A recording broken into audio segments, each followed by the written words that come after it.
So you came to the school. You came for 8 months. Cost a lot of money, dude. Like a lot of money. At that time it was like it's every week. It's 1 weekend a month for 8 months, and you've got your transport, you've got your hotel, and you've got the school fees itself. Which so the big question is, was it worth it? Well, I definitely feel it was for me because of where I feel I'm at and how I'm seeing things and operating. Although it's certainly exploratory right now, where there's a lot more questions than answers, but that's always been an exciting part of this journey for Catherine and I, is being on a quest for what we feel his heartbeat is. And this certainly seemed to be part of the deal at the time, in meeting you and what you're carrying in regard to this. It seemed very timely, and it felt like him. And so it was like, well, though it scared me to death, I remember you sent me that text inviting me in, and I didn't even show it to my wife for a week. And then we were at the coast, and we're driving down the 1 or something, and I just handed her my phone, and I said, hey, Ian texted me this a few days ago. What do you think? And she read it and nodded, and I said, it kind of scares me to death. And she said, well, why don't we think about it as just exploring together? We've always enjoyed exploring, and that was enough. I go, on that track, I could do that in a heartbeat. On that track.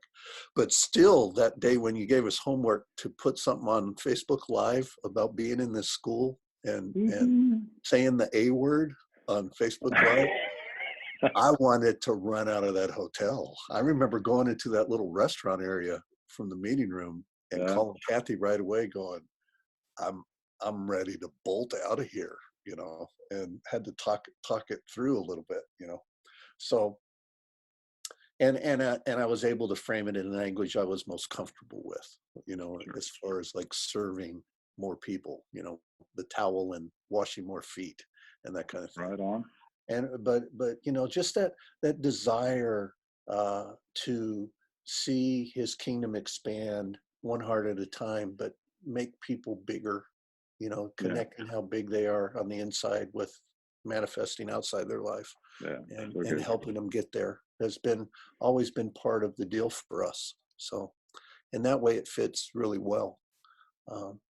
So my biggest struggle had been letting go of some old models or old paradigms and ways I thought about it, So that alone has brought freedom to me, and in such ways that is very high value for me to be there and to be around a group of people that are exploring the same kind of thing. In fact, in talking to a couple of guys yesterday on the phone about the possibility of them attending here in Bakersfield, I told them it's kind of like going on a backpacking trip on a trail we've never been on before, but we feel something in the air. We feel it in our hearts. There's something the Father wants to release, and we want to be a part of that. Yeah. So what a part of something that God's doing. So what do you think it would look like if you had, apostles, particularly apostles who have emerged and are deployed within your sort of Central California region? Like what difference do you think it would make? I would think we'd see more people activated in expanding the kingdom with a kingdom mindset. I think we would see people more buoyant through authentic relationship. I think we would see people who again, activation is such a big thing where they realize that they're an encounter wherever they go, that they're going back into their cities and into their places of influence as people who carry the reality of his presence and that kind of thing. And that's always been such a desire, is to see people awaken to the realities that we carry, and that he modeled something to show us what we could do, and so And a big thing for me, I think more activation where people are influencing wherever they go Monday through Saturday, back Yeah, in their jobs and their workplaces, their schools, wherever it is that they're kingdom carriers. yeah, it's great. It's great. Well, anything else you want to share with us, Al? Anything else you want to? We're running the school in December. The first one's in December. The details I'll post somewhere down here. I can't. I could try and poke you in the ear, but it doesn't work well. So I'll post the details down here. But we're doing Module 1 in Bakersfield in December, and we also launch in Southern California in January, in San Diego itself. So that'll be fun. We actually start a couple of days in the Great Lakes area here, so super excited about that, and super excited about doing it. I think my goal is just to give people permission to be apostles. If God has called you to be an apostle, I want you to be an apostle. It's just that simple. Everybody has questions. Well, what is? I'm not Bill Johnson. I'm not Cheyenne. I'm not Brandy Clark. Well, that's right. You're not. And they're doing what they need to do, and it's our job to do what we need to do. And certainly at the minute, the thing that grips me is that everywhere. My wife was at a prophetic intensive in Catch the Fire and Rally, and Emma Starks from Northern Ireland, who's this incredible, recognized prophet, runs with a bunch of really good people. And she's like drilling into, it's time for the apostles. It's time for the apostles to emerge. It's time for the apostles and prophets to actually run together. And of course, if you're part of the sort of river churches, if not the River Network, but if you're part of the sort of stream of the third wave churches, you're familiar with the apostles and the fact we've been talking about it for 40 years. So much so that people are going, it's done. We tried that. And I actually don't believe we've tried it. I think we've tried the mega leaders of mega networks and mega ministries. And it's time for, the ordinary Joes and Joannas to sort of surface and say, hey, no, you know what? This is about relationship. It's about authority. It is about being who I'm called to be. So I'm really super excited to be part of what God's doing at the minute. So Yeah, anything you want to add up? Yeah, I really appreciate in how you help bring intentionality to it, to release this and people come to an understanding, whether they are or not, and if they are, okay, how do we proceed and explore that together and really go after it.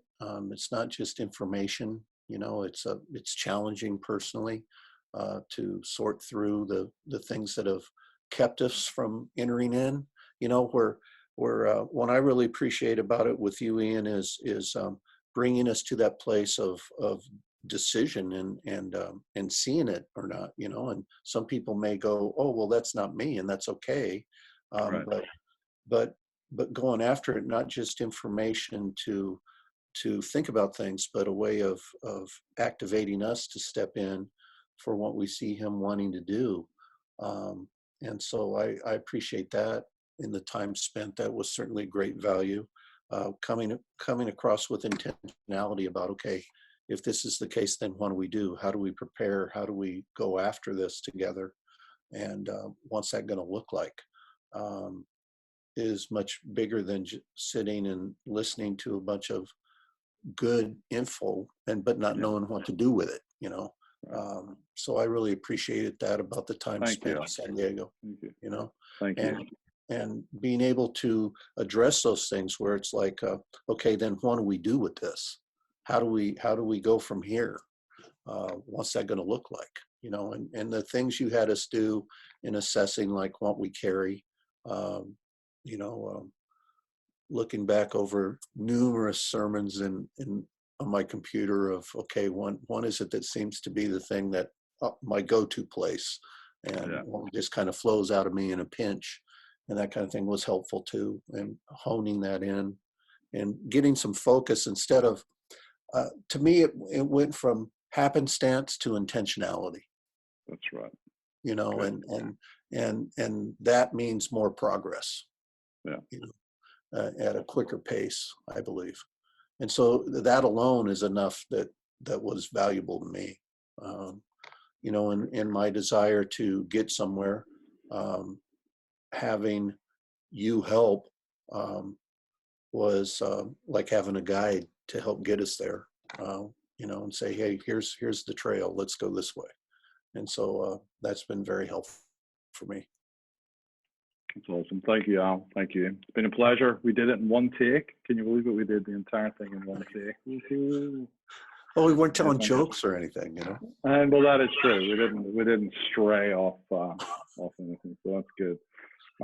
Yeah, I think if you think, hey, I can do this on my own, I don't need any training, please go for it. You know, I don't, but because my goal isn't actually to raise up just isolated apostles who are struggling for connection. My goal is to raise up healthy apostles who want to be connected with other apostles, who want to run with other apostles, with the support and just the like simple relationship with other apostles rather than simply being isolated and alone. So thank you. Thanks for that shout out, Al. So I'd love to see you there. If you're in Central California, I would love you to be part of this. I think even if you're not an apostle, it'd be a really good idea to come to it because it will move your needle. It will help you minister more effective, just a bunch of the stuff that we go through, a bunch of the tools that we go through. So I'd love to see you there. If you have any questions, just email me, message me on Facebook, find a way to get in touch with me. And hopefully we'll see you then. So Al, thank you. Thank you. Yeah, appreciate it.